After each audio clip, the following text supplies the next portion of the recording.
Dear students, welcome you once again to my online class. দেখো আজ আমি একটি গুরুত্বপূর্ণ বিষয় নিয়ে তোমাদের সঙ্গে আলোচনা করতে চলেছি। আজকের আলোচ্য বিষয় হলো আর কে নারায়ণ রচিত আউট অফ বিজনেস এই গল্পটি। কলকাতা বিশ্ববিদ্যালয়ে এলসিসি ইংলিশে ষষ্ঠ সেমিস্টার বা 6th সেমিস্টারের এটি পাঠ্য। এটি একটি অতি সুন্দর গল্প।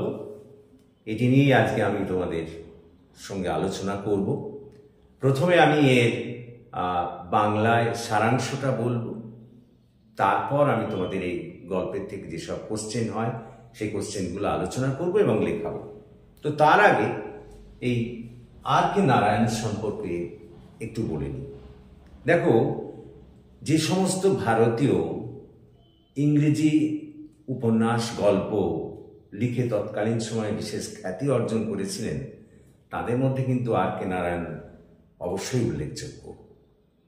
তিনি 1906 সালের 10th অক্টোবর জন্মগ্রহণ করেছিলেন এবং 2001 সালের 13ই মে তিনি মারা যান। তো তার এই আউট অফ বিজনেস গল্পটি নেওয়া হয়েছে তারই একটি ছোট গল্পের সংকলন মালগুড়ি ডেজ, যেখানে 32টা গল্প আছে। সেখান থেকেই এই আউট অফ বিজনেসটি নেওয়া হয়েছে।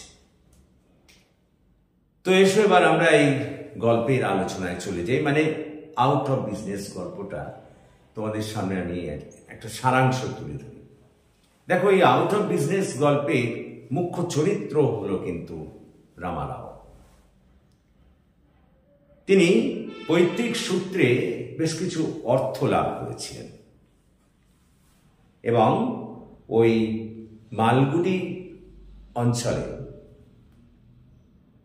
একটি গ্রামোফোন কোম্পানির এজেন্সি গ্রহণ করার জন্যে তিনি ওই অর্থ ওই গ্রামোফোন কোম্পানিতে বিনিয়োগ করেছিলেন।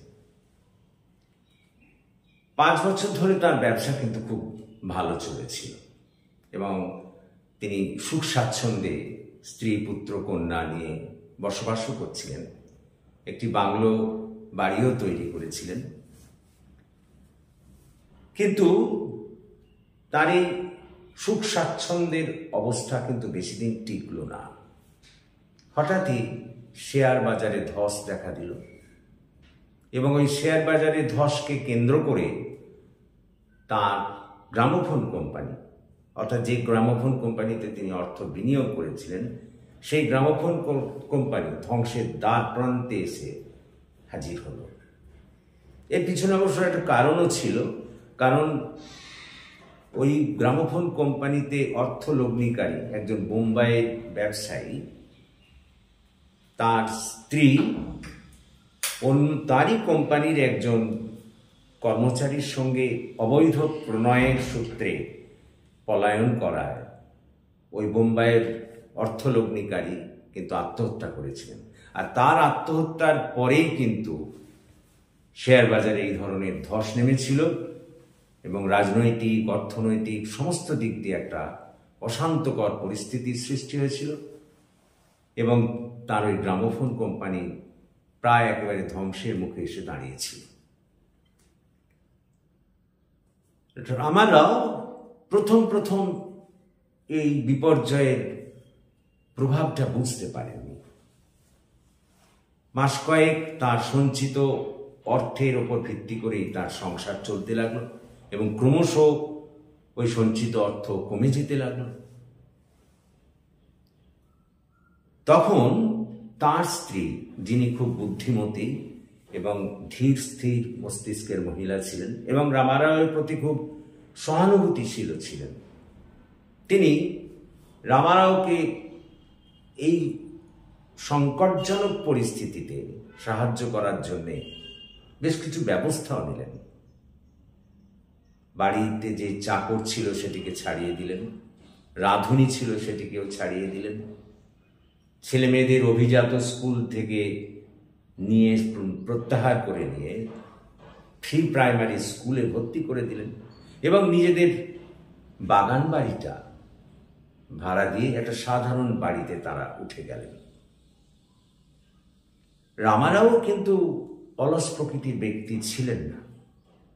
এই কঠিন পরিস্থিতির সঙ্গে পুনরায় নিজেকে মানিয়ে নেওয়ার জন্যে বা এই কঠিন পরিস্থিতিতেও নিজের সংসারকে পুনরায় পূর্বাবস্থায় ফিরিয়ে আনার জন্যে তিনি বিভিন্ন কোম্পানিতে নতুন চাকরির চেষ্টায় ঘুরতে লাগলেন। কিন্তু দুর্ভাগ্যবশত কোনো কোম্পানিতেই আর নতুন করে তিনি চাকরি পেলেন না। প্রত্যেক দিন চাকরি খোঁজার জন্য বের হতেন এবং প্রত্যেক দিনই বিষাদগ্রস্ত অবস্থায় বাড়ি ফিরতেন। তার স্ত্রী এবং ছেলেমেয়েরা বাবার কাছ থেকে নতুন কিছু শোনার জন্যে অপেক্ষা করত, কিন্তু নতুন কোনো খবর তিনি দিতে পারতেন না। তাদের তখন ওই আশা ভরসা ছিল ওই বাড়ি ভাড়ার টাকাটুকু। তো এইভাবে চলতে চলতেই একদিন রামারাও জুবিলি রিডিং রুম নামে একটি লাইব্রেরিতে গিয়েছিলেন এবং সেখানে দ্য ক্যাপ্টেন নামে একটি পত্রিকার সংস্পর্শে এসেছিলেন এবং তিনি ওই দ্য ক্যাপ্টেন পত্রিকায় দেখেছিলেন যে শব্দযজ্ঞের প্রতিযোগিতায় জয়লাভ করলে তাতে 4,000 টাকা পর্যন্ত জেতা যায়, এমন বিজ্ঞাপন তিনি ওই দ্য ক্যাপ্টেন পত্রিকায় দেখেছিলেন এবং সেটা দেখেই তিনি যথেষ্ট আশাবাদী হয়ে উঠেছিলেন এবং ঠিক করেছিলেন যে তিনি ওই শব্দযজ্ঞের খেলায় অংশগ্রহণ করে ওই প্রথম পুরস্কার হিসেবে 4,000 টাকা লাভ করবেন এবং যথারীতি প্রবেশপত্র পাঠিয়েছিলেন, কিন্তু না, তিনি সফল হননি। তো এইভাবে প্রত্যেক মাসেই প্রায় তিনি ওই শব্দযজ্ঞের খেলায় অংশগ্রহণ করতেন এবং ব্যর্থ হয়ে পড়তেন। বারবার এই ধরনের ব্যর্থতা রামারাওয়ের মনের উপরেও প্রভাব ফেলেছিল, মনের উপরেও প্রভাব ফেলেছিল এবং যে স্ত্রীর সঙ্গে তার সুসম্পর্ক ছিল সেই স্ত্রীর সঙ্গেও তার একটা তিক্ত সম্পর্ক গড়ে উঠেছিল। তিনি যেন কিছুই সহ্য করতে পারছিলেন না। এরপর কিছুদিন বাদে ওই দ্য ক্যাপ্টেন পত্রিকাতে আবারও তিনি একটি বিজ্ঞাপন দেখলেন, এবারে পুরস্কারের পরিমাণ 8,000 টাকা। তো রামারাও আরেকবার শেষ চেষ্টা করার জন্য উদ্যোগী হলেন এবং ঠিক করলেন এবারে 4টে প্রবেশপত্র পাঠাবেন, যাতে জয়লাভ তিনি একদম করেনি সেই কারণে 4টে প্রবেশপত্র পাঠানোর তিনি উদ্যোগ নিলেন। কিন্তু এর জন্য প্রবেশপত্রের জন্য প্রবেশ মূল্য হিসেবে 5 টাকা লাগবে। তো তিনি এসে তার স্ত্রীকে ওই টাকা চাইলেন, কিন্তু বহুবার এই শব্দযজ্ঞের খেলায় ব্যর্থ হওয়ায় স্ত্রী প্রথমে তাকে ওই টাকা দিতে চাননি, কারণ তাদের অর্থনৈতিক অবস্থা তখন খুবই খারাপ। ওই 5 টাকা তাদের সন্তানদের খাওয়া দাওয়ার কাজে লাগালে অনেক ভালো হবে, এই জন্য স্ত্রী প্রথমে দিতে চাননি। কিন্তু রামারাও তখন মরিয়া, তিনি শেষবারের মতো ওই শব্দযজ্ঞের খেলায় যোগ দেবেন বলে এক প্রকার জেদাজেদি করে স্ত্রীর কাছ থেকে 5 টাকা নিয়ে তিনি ওই 4টে প্রবেশপত্রই পাঠালেন। কিন্তু না, ভাগ্যলক্ষ্মীর দয়া তিনি পেলেন না, এবারেও তিনি ব্যর্থ হলেন। তো এই শেষবারেও যখন তিনি ব্যর্থ হলেন তখন রামারাও নিজের জীবনের প্রতি বীতশ্রদ্ধ হয়ে উঠলেন। তার একটা গভীর হতাশা এসে গেল জীবনের ওপর এবং তার কাছে জীবনটা অর্থহীন বলে মনে হল এবং তিনি ঠিক করলেন যে তিনি এই জীবন আর রাখবেন না, আত্মহত্যা করবেন।